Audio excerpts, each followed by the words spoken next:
Luffy et Joy Boy, une connexion profonde. Depuis l'arc de Wano, Oda a confirmé que Luffy possède le fruit du démon de Nika, plus appelé Ito Ito no Mi, le fruit du démon modèle humain qui était autrefois recherché par le gouvernement mondial. Ce fruit légendaire était lié à la figure mythique de Joy Boy, un personnage qui a tenté d'apporter la liberté au monde mais a échoué. Zunesha, l'éléphant millénaire, a reconnu Luffy comme étant « Joy Boy est de retour ». Cela suggère que Joy Boy n'est pas une simple personne du passé, mais plutôt une volonté qui se transmet à travers le temps, trouvant un nouvel hôte capable de la porter à son terme. Luffy est l'aube du monde.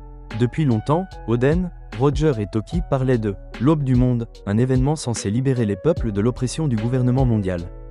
Roger, après avoir découvert le One Piece, a dit qu'il était trop tôt pour l'ouvrir au monde. Luffy, avec son fruit de Nika, est littéralement le porteur de la lumière, celui qui apporte la joie et la liberté. Son éveil du Gear 5 lui donne l'apparence d'un dieu solaire, ce qui alimente la prophétie de Toki sur l'aube qui arrivera dans 20 ans. Le rôle de Luffy dans la fin de One Piece. Si Luffy est la réincarnation de Joy Boy, alors son objectif final ne serait pas seulement de devenir le roi des pirates, mais bien de changer le monde. Le One Piece pourrait être une arme, un message, ou un moyen d'abattre la structure oppressante du gouvernement mondial.